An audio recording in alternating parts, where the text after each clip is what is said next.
O ministro Alexandre de Moraes voltou a mostrar o peso de sua caneta ao negar o pedido de soltura de Jair Bolsonaro, mantendo o ex-presidente preso sob a justificativa de risco à ordem pública e de interferência nas investigações. A decisão segue a mesma linha que já se tornou marca da atuação do ministro: concentrar poder, endurecer medidas e avançar sobre um terreno onde muitos enxergam um desequilíbrio entre justiça e perseguição política. O argumento de que Bolsonaro poderia interferir nas negociações ou investigações soa frágil diante da ausência de provas concretas apresentadas até aqui, mas é sustentado como verdade absoluta pela narrativa do ministro. Além disso, alegam o risco de fuga de Bolsonaro. O resultado é um Supremo cada vez mais exposto, não como guardião da Constituição, mas como protagonista de embates que deveriam ser resolvidos na esfera política e democrática. Ao manter a prisão, Moraes reforça a imagem de um magistrado que atua acima da lei, transformando a exceção em regra e alimentando ainda mais a sensação de que as decisões do STF têm servido mais a interesses de poder do que ao respeito à Constituição. Gerson Gomes, a coisa está ficando cada vez pior para o ministro. Agora vamos falar de trás para frente. Além desse negócio de prender Jair Bolsonaro, de mantê-lo preso, que já é um absurdo, sem uma acusação formal da PGR, mantê-lo preso seria inconstitucional. Imagine se a moda pega todo juiz, durante o curso de um processo, imaginar que o réu pode fugir.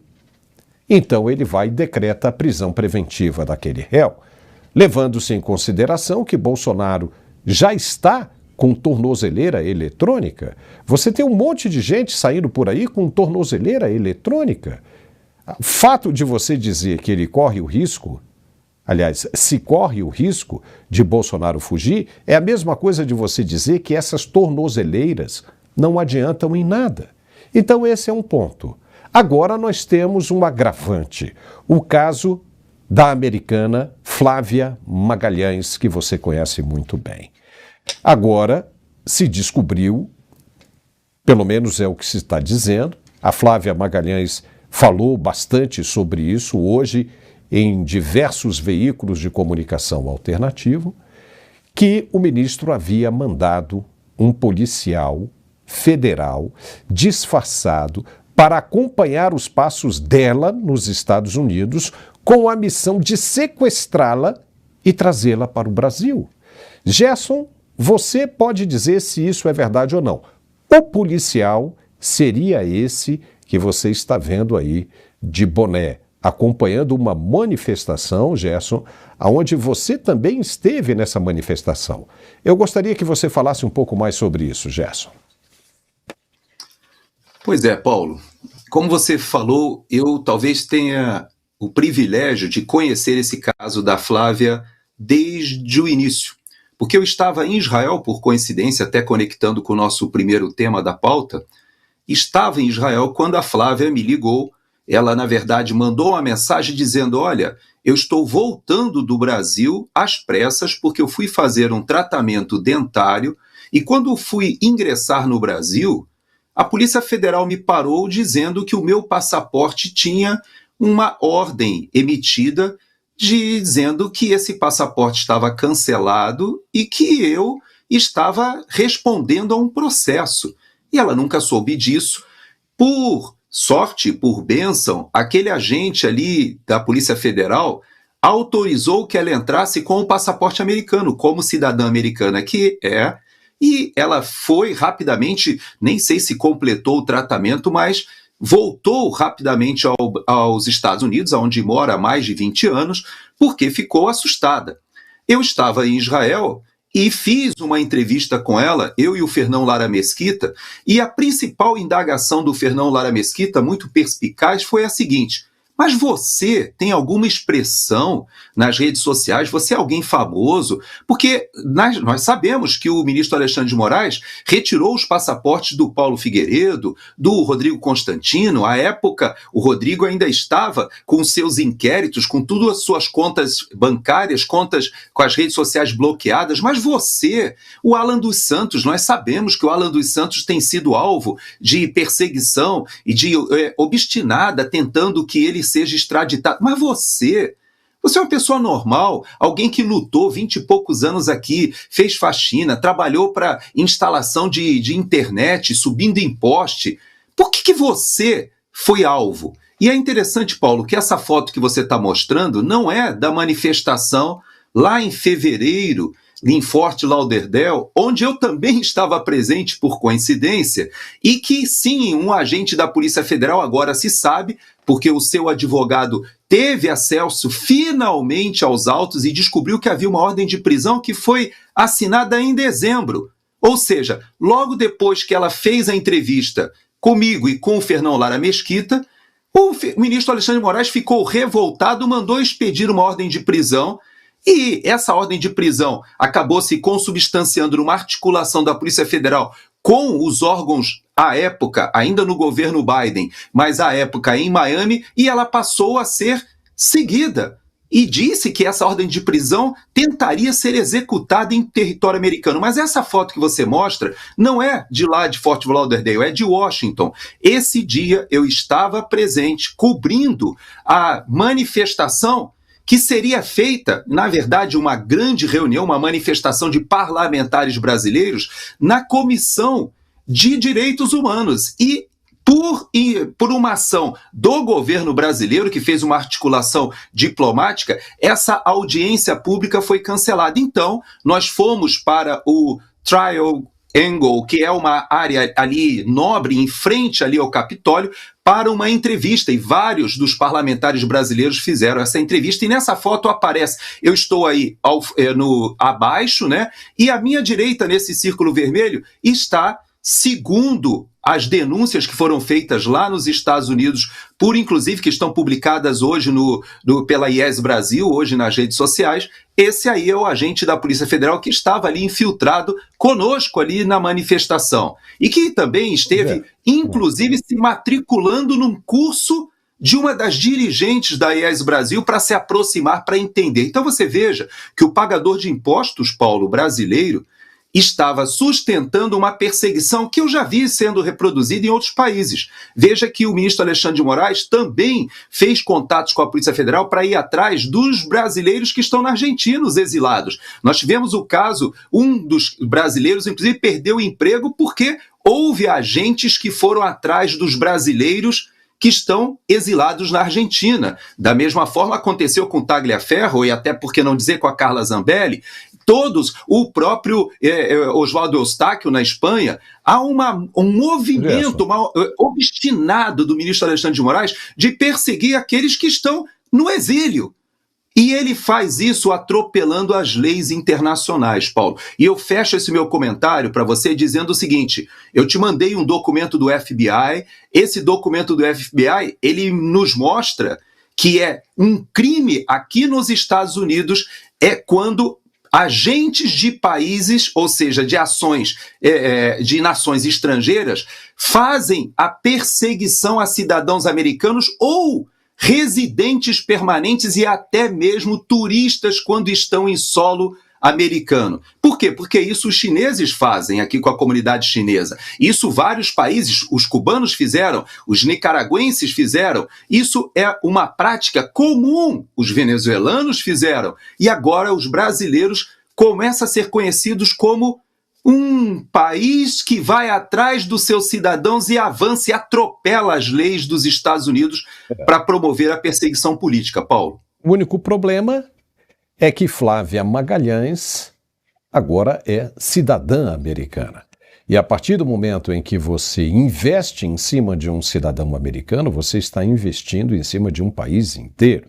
Não sei com relação aos nicaragüenses, com os cubanos. Os cubanos, eles têm o green card aí, e muitos fizeram isso, só que em governos esquerdistas, principalmente no governo do Barack Obama, no governo do Joe Biden, mas no governo Trump isso não vai acontecer e nem deveria ter acontecido no governo democrata.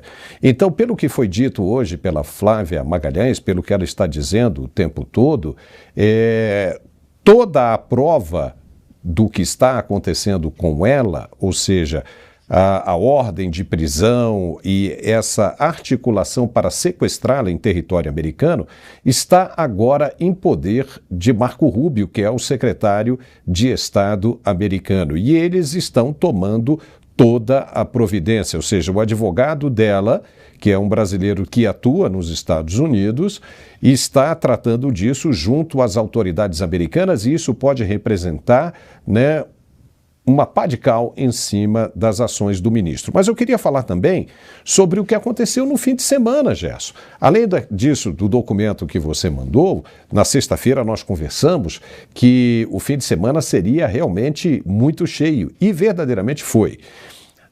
O governo americano soltou uma nota através do CBP, que é o Custom Border Protection, que é o Serviço de Imigração Oficial americano, dizendo oficialmente que o Felipe Martins não entrou nos Estados Unidos na data que está sendo acusado pelo governo brasileiro. Ou seja, tem um parênteses aqui que nós temos que dizer, a partir do momento que um documento como esse nos Estados Unidos é divulgado oficialmente, aí as coisas começam a complicar, porque segundo o advogado Jeffrey Schickini, que está acompanhando, que é o advogado que foi restituído na defesa de Felipe Martins, e isso nós sabemos muito bem, né, Gerson, que funciona assim, um documento falso usado por alguém, um documento falso, inserido na imigração americana, é pena de 4 a 10 anos de prisão. Todo mundo sabe que o documento foi usado. Então, se o documento foi usado, quem usou está passível de pegar uma pena de 4 a 10 anos de prisão. Quem inseriu o documento falso, as informações falsas, dentro do sistema imigratório americano, pode pegar até 30 anos de cadeia. E nos Estados Unidos, nós sabemos que verdadeiramente quem pega cadeia, não tem esse negócio de progressão de pena. Pegou 3 anos, é 3 anos de cadeia, pegou 10 anos, é 10 anos de cadeia. Agora, se o documento causou prejuízo a uma terceira parte, como nós sabemos que causou, pois o Felipe Martins está preso, sendo julgado, passou 6 meses, inclusive passando cerca de 10 a 20 dias em solitária, na legislação americana diz que pode ser prisão perpétua. Então nós estamos diante de um caso que vai de 4 anos de prisão a prisão perpétua. Então não é uma coisa simples de se resolver e que nós estamos vendo a coisa caminhando por esse lado. A investigação nos Estados Unidos já andou bastante e quem inseriu o documento ali não vai querer puxar uma cana de 30 anos, vai soltar o verbo. Então, como a gente vê, a situação do ministro relator, ministro sancionado, fica pior a cada dia. E para piorar, ele ainda nega, ou seja, para confirmar tudo que os americanos estão dizendo, ele ainda nega o pedido de soltura de Jair Bolsonaro. Como é que você vê isso e o que você sabe que está acontecendo neste momento com relação a esse assunto aí nos Estados Unidos, Gerson? Bom, sobre esse assunto aqui nos Estados Unidos, a última informação que eu posso te dar é que amanhã o Paulo Figueiredo foi convidado para participar de uma audiência no Congresso americano e uma iniciativa, inclusive, que é bipartidária, que vai tratar dessas ações ilegais em território americano de perseguição e que avançam sobre os direitos fundamentais. E isso realmente terá um desdobramento grande, porque direitos humanos é uma pauta que consegue atrair os dois espectros políticos aqui dos Estados Unidos. Essa é a última notícia que eu posso te dar, mas nós temos que retroagir um pouquinho. O ambiente que nós temos no Supremo Tribunal Federal hoje ele é o pior possível. A saída do ministro Barroso, ela é sintomática, nos mostra que sim, nós estamos numa crise institucional sem precedentes no Brasil, porque o ministro sancionado, ele é relator de vários desses processos que eu vou te dizer uma coisa, Paulo, atualmente eu já não defendo mais a questão da anistia ampla, geral e irrestrita, porque eu creio que com essas evidências do Tagliaferro, agora com esse caso da Flávia, o caso do Felipe Martins e tantas outras ilegalidades que foram cometidas, nós estamos diante de uma anulação, simplesmente anulação que deveria ser feita de todo esse processo que está eivado de inconstitucionalidade e ilegalidade. Nós temos um ministro que está sancionado, mas que será provavelmente, mais do que sancionado pela Lei Magnitsky, ele será processado pela justiça americana, tanto no caso do Rumble e do X. Não podemos esquecer que a Flávia, inclusive, recebeu da equipe da assessoria do Elon Musk o apoio em advogados, e hoje existe uma banca de advogados dando suporte a essa ação que a Flávia agora está, vamos dizer assim, alimentada com essa informação última de que a publicação que ela fez no X foi que motivou o início dessa perseguição das suas redes sociais, inclusive caçadas, porque quando ela vai ao Brasil e é travada ali na entrada, ela não sabia por quê, mas agora que foram resgatados os autos, já se sabe que foi uma publicação que ela fez ainda ali no período eleitoral, logo depois do período eleitoral, inclusive quando ela recebe a informação, ela era alguém que foi mesária, se manifestava contra as urnas, todo mundo pensava que era por causa disso, mas não. Foi uma publicação que ela fez na qual ela insinuou que o ministro Alexandre de Moraes teria visitado o Marcola na Papuda.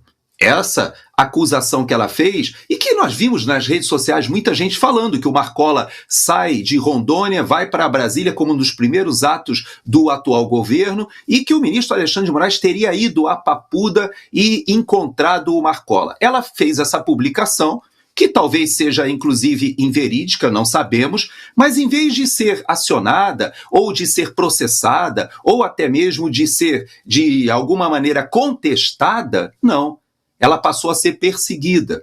E é importante a gente entender que esses desdobramentos, essa bola de neve, elas acabam também resvalando para todo o Supremo Tribunal Federal e para a PGR. Por quê? Porque nós temos um abacaxi para descascar com a saída do Barroso. Sim, teremos que nomear um outro ministro do STF, mas nós temos algo muito mais próximo agora, em novembro. Por quê? Porque o PGR, que foi alguém que se omitiu e que, de certa maneira, teve uma atitude subserviente e que participou, passa a ser, inclusive, considerado alguém em conluio com várias dessas ilegalidades, porque, inclusive, o PGR também assinou esse processo. Tudo o que está acontecendo hoje com Felipe Martins ou com a Flávia, ou até com o próprio presidente Bolsonaro, conta com a subserviência ou com a omissão do PGR. E agora, em novembro, nós teremos a sabatina do Paulo Gonet no Senado Federal, Paulo. E aí eu me pergunto, é possível o Paulo Gonet ficar mais 2 anos na PGR diante de todo esse imbróglio que nós estamos vivendo com essa crise institucional no Brasil? Então eu te digo, Paulo, isso é muito grave. O ministro Alexandre de Moraes, ele não mais será considerado apenas um sancionado pela Magnitsky por violações de direitos humanos. Agora, muito provavelmente, ele será arrolado e processado pela Justiça dos Estados Unidos. E é uma situação, na minha avaliação, insustentável de tê-lo como relator de um processo que todos percebem que é pura perseguição política. Paulo. Agora, veja você, o processo, isso inevitavelmente vai acontecer, porque depois daquele post do governo americano, citando nominalmente o ministro, é só mesmo, né, com reza muito braba para que o processo não saia da área civil e passe para a área criminal. Passando para a área criminal, vai haver uma condenação. E, havendo a condenação, o ministro será requisitado para o cumprimento da pena, de novo, havendo a condenação em território americano. E aí ele não poderá sair do Brasil, porque o nome dele entrará, assim funciona o procedimento, né? O nome dele entrará na lista vermelha da Interpol e ele passa a ser procurado no mundo inteiro. No Brasil, né, vai conseguir resistir aí algum tempo, mas se pisar na Argentina, se pisar no Paraguai ou em qualquer outro país que esteja fora das fronteiras brasileiras, será preso e deportado para os Estados Unidos. A pergunta é o seguinte: como é que um ministro condenado por irregularidades como essas e abuso de direitos humanos vai continuar na mais alta corte do país julgando os outros? Julgando os outros. E aí o governo americano vai se perguntar: por que ele não pode sair? Aí vão dizer: por causa do Senado. O Senado não permite um impeachment disso. E aí o governo americano passa a considerar as razões do Senado como cúmplices do mesmo objeto de crime. E quem estaria por trás disso tudo que poderia ser responsabilizado em igual peso, em igualdade de peso? O senador Davi Alcolumbre. Então, nós estamos diante de uma resolução que está para acontecer. Depois da situação no Oriente Médio, falta resolver a questão da Venezuela, onde os Marines, mais de 10 mil soldados especiais, já estão prontos para um sinal para que adentrem a Venezuela e acabem com aquilo. A Maria Corina Machado já está fazendo o plano de 100 dias, dos primeiros 100 dias de governo. Então, uma vez resolvendo ali, se resolve o Brasil rapidamente. São questões que o Donald Trump está resolvendo via Marco Rubio. Disseram à imprensa esquerdista brasileira, dizendo que o Marco Rubio estava distante do governo americano, e o Marco Rubio está do lado do Trump no momento mais importante de todos os tempos até agora, que é esse acordo de paz no Oriente Médio. Depois, a coisa vai se estender para a Rússia e a Ucrânia. Você veja que o Vladimir Putin já está sorrindo, né, de orelha a orelha, admitindo realmente, né, sentindo, né, a umidade no ar de um acordo também que seja benéfico para ele, né, nessa situação com a Ucrânia. Mas a situação do ministro não é nada boa. Ainda mais se a gente considerar o que está circulando pelos corredores de Brasília, Gerson. Eu não sei se ouviram o que você disse, ou é porque a coisa está rolando mesmo, está acontecendo, da possibilidade do ministro que está saindo, Luiz Roberto Barroso, fazer um acordo de delação com o Departamento de Justiça americano. Porque todo mundo sabe que a situação que ele vive hoje é insuportável para ele com relação aos Estados Unidos. Todo mundo sabe o que os Estados Unidos representam na vida dele e da família dele. Então há conversas de que o próprio ministro teria, não sabemos, tá? Ainda não há uma confirmação óbvia disso, mas nós vamos falar o que estão falando, né, pelos corredores de Brasília, que ele mesmo teria pago 16 milhões de reais para cada parlamentar, para que votasse, para cada deputado que votasse contra o voto impresso.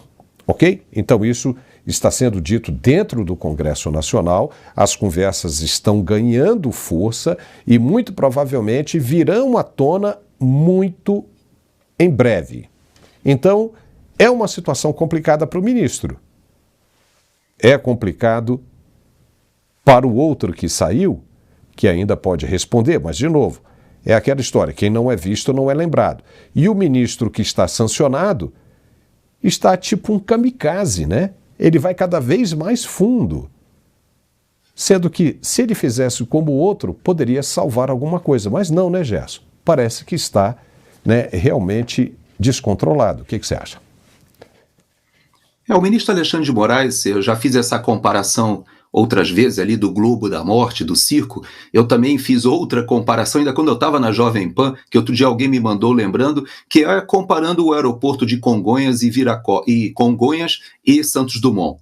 Porque quem conhece esses dois aeroportos sabe que quando você dá motor, ou seja, quando você vai para a cabeceira, acelera para decolar, tanto em Congonhas quanto no Santos Dumont, é impossível você abortar a decolagem. Não tem como, porque se você fizer isso no Rio, você vai cair no mar. E se você fizer isso em São Paulo, você vai cair na própria avenida e ali nas residências que ficam logo depois do fim da pista do aeroporto.